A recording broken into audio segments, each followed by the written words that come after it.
Assalamualaikum warahmatullahi wabarakatuh. Perkenalkan, kami dari kelompok 3 akan mempresentasikan materi tafsir hadis tarbawi yang berjudul pendidik atau seorang guru. Sebelum kami memulai presentasi, alangkah baiknya kita membaca basmalah bersama-sama terlebih dahulu. Bismillahirrahmanirrahim. Semoga ilmu yang kita dapat walaupun sedikit bisa bermanfaat untuk kehidupan kita di masa depan. Amin. Langsung saja, dalam presentasi kami terdapat dua pemateri. Yang pertama akan dipaparkan oleh saya sendiri, Muhammad Farudin Sofa, dan pemateri yang kedua akan dipaparkan oleh Mbak Mazda Hilmawati. Langsung saja akan saya mulai, yaitu definisi pendidikan. Kedudukan pendidikan terdapat dalam surat At-Taubah ayat 122 yang berbunyi, A'udzubillahi minasyaitonirrajim. Bismillahirrahmanirrahim.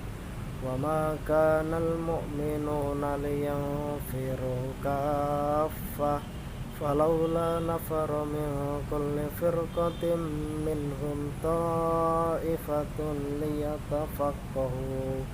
liyatafaqahu fid dini wa liyunziru qaumahum idza raja'u ilaihim la'allahum yahdharun.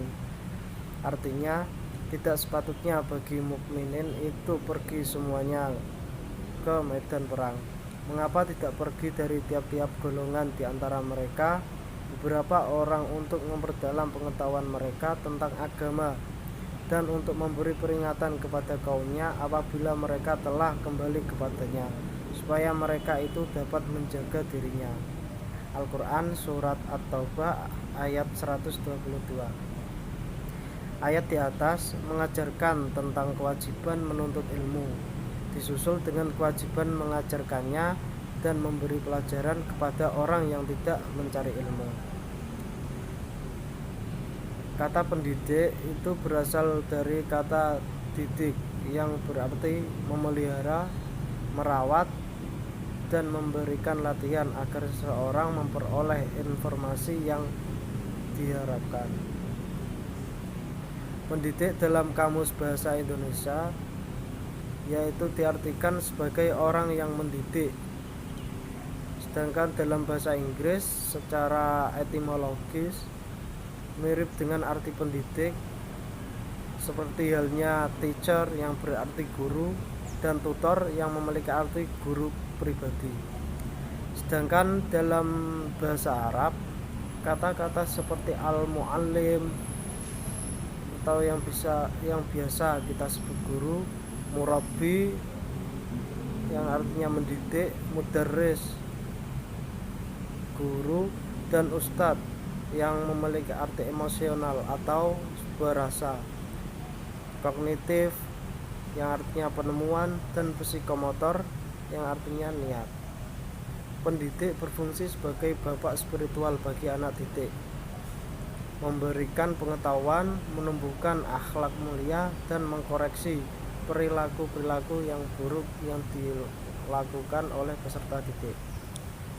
Menurut beberapa pandangan di atas, pendidik dalam Islam adalah orang yang memiliki tanggung jawab dan pengaruh atas jiwa dan roh seseorang, khususnya dalam hal pertumbuhan fisik, pengetahuan, keterampilan, dan aspek dalam sebuah spiritual, dalam rangka mengembangkan semua potensi peserta didik sesuai dengan prinsip dan nilai ajaran Islam sehingga menjadi manusia yang bermoral.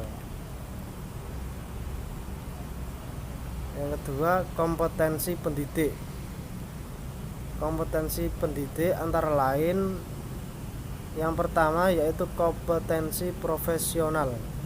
Kompetensi profesional didefinisikan sebagai kemampuan untuk menguasai berbagai materi pembelajaran agar siswa membimbing mencapai persyaratan yang kompetensi.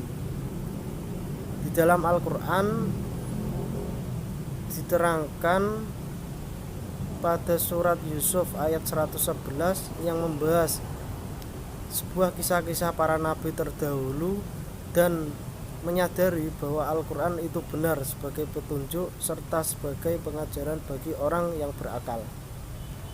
Al-Quran surat Yusuf ayat 111 yang berbunyi, A'udzubillahi minasyaitonirrajim, Bismillahirrahmanirrahim.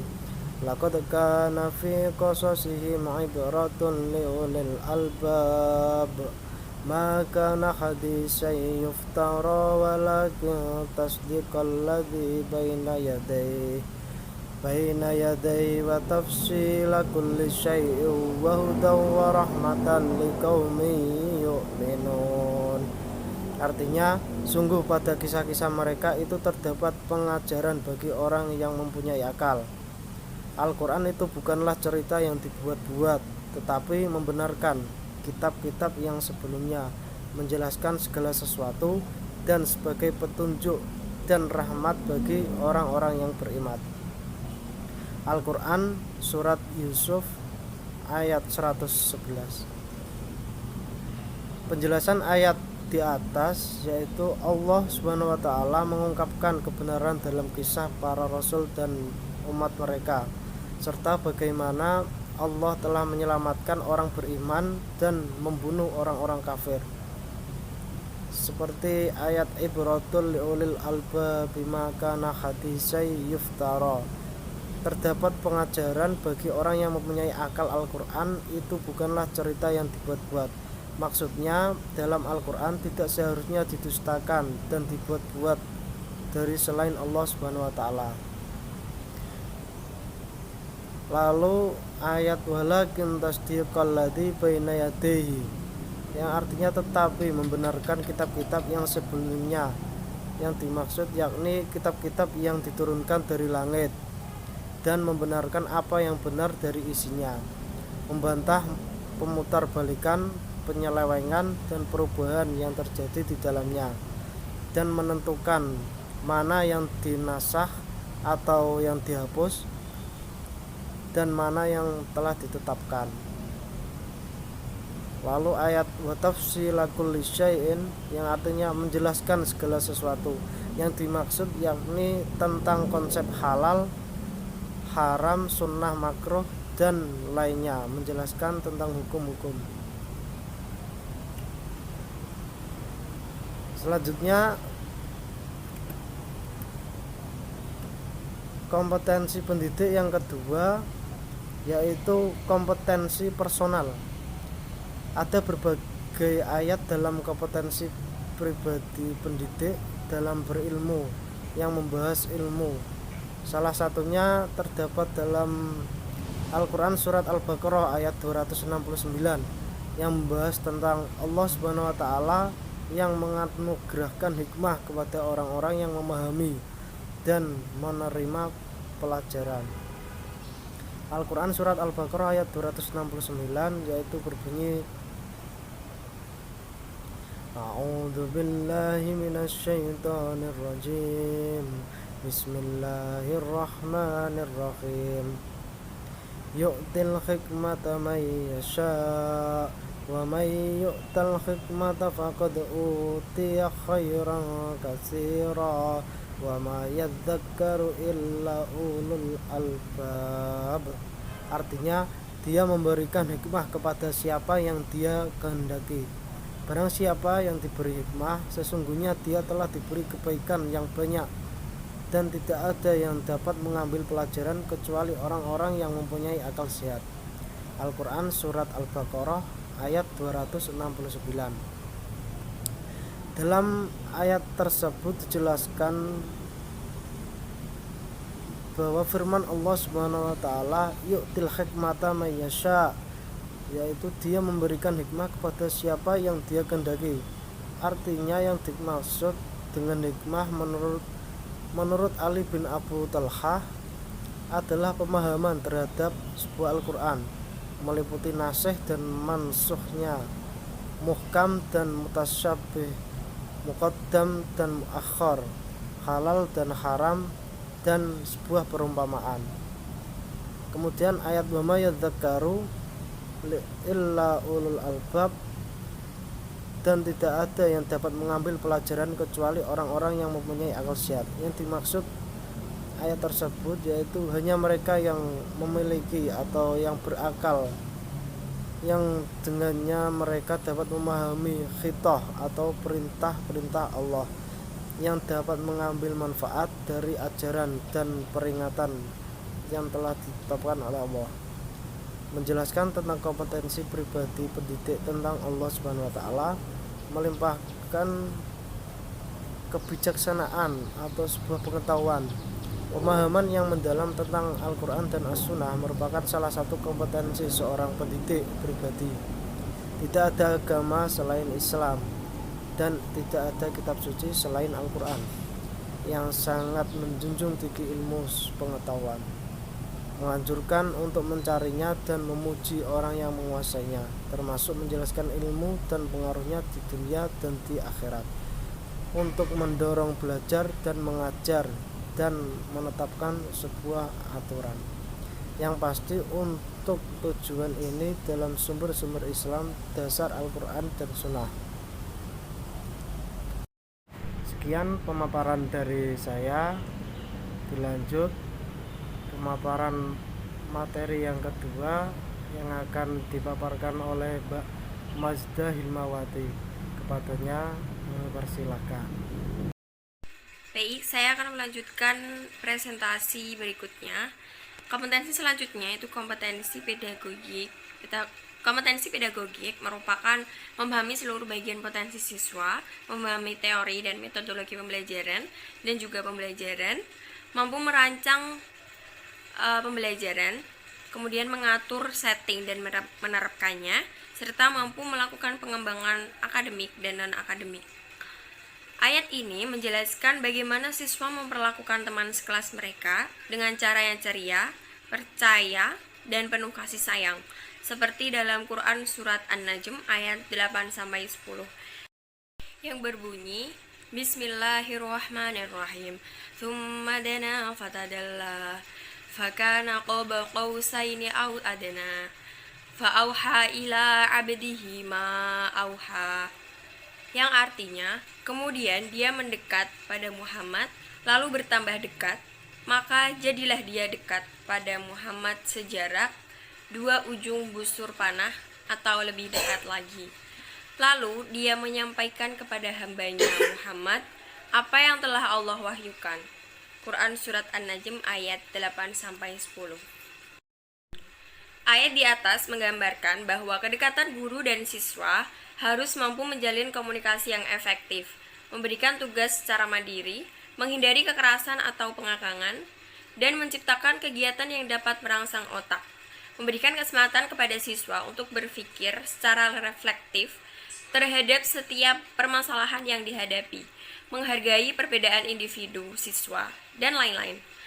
Selain itu, setiap guru wajib memahami setiap bahan ajar atau materi yang akan disampaikan, seperti wahyu yang disampaikan kepada Nabi Muhammad SAW menjadi sangat penting, karena bahan ajar atau materi yang disajikan sangat bermanfaat bagi siswa dalam memahami pembelajaran yang akan didapatkan. Kemampuan guru dalam memahami bahan ajar sangat berpengaruh terhadap keberhasilan atau pencapaian tujuan dalam proses belajar mengajar.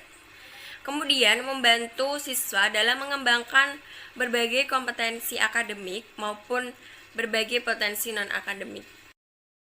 Selanjutnya, kompetensi sosial. Kompetensi sosial guru mengacu pada kemampuan mereka untuk berfungsi sebagai anggota masyarakat, yang meliputi kemampuan untuk berkomunikasi secara lisan dan tertulis secara efektif. Hal ini menyiratkan bahwa dari segi kompetensi sosial, guru harus mampu berinteraksi secara santun dengan masyarakat sekitar tempat kerja dan lingkungan tempat tinggalnya. Hal tersebut berkaitan dengan Quran Surat An-Najm ayat 7 yang berbunyi, Bismillahirrahmanirrahim, wa huwa bil afuqil a'la. Artinya, sedang dia berada di ufuk yang tinggi. Pendidik harus memiliki kompetensi sosial dalam arti harus mampu berinteraksi dengan siswa, rekan sejawat, dan masyarakat sekaligus bersikap atraktif, simpatik, kolaboratif, suka menolong, panutan, komunikatif, dan kooperatif. Kompetensi sosial merupakan kemampuan guru untuk berkomunikasi dan terlibat secara efektif dengan siswa, sesama pendidik, tenaga kependidikan, orang tua atau wali anak, dan masyarakat sekitar. Kemudian selanjutnya, sikap pendidik terhadap peserta didik. Guru harus memiliki sikap kepemimpinan agar dapat menginspirasi siswa untuk meningkatkan kualitas proses dan hasil pendidikan. Karena siswa biasanya meniru sikap-sikap yang telah diajarkan oleh setiap pendidik. Maka, guru sebagai pemimpin pendidikan harus selalu memberikan contoh kepada siswa, bukan sekedar memberikan penjelasan. Menurut Sofyan S. Harahap, Rasulullah SAW memiliki beberapa tokoh penting yang dapat dijadikan panutan dalam ranah kepemimpinan dalam perspektif Islam, dalam menunjukkan sikap pendidik sebagai pemimpin, menjadikan karakter sidik sebagai kompetensi moral, amanah sebagai kompetensi profesional, tablik sebagai kompetensi sosial, dan fatonah sebagai kompetensi intelektual, dengan mencontohkan perilaku Rasulullah atau 4 sifat yang harus dimiliki oleh Nabi dan Rasul dalam memimpin pendidikan di kelas, sehingga guru dapat menunjukkan sikap kepemimpinan yang dapat dipelajari anak-anak. Dalam Al-Quran, ayat yang berkaitan dengan pemimpin yaitu surat An-Nisa ayat 58 yang berbunyi, Bismillahirrahmanirrahim. Innallaha ya'murukum an tu'addul amanati ila ahliha wa idza hakamtum bainan nasi an tahkumu bil adl.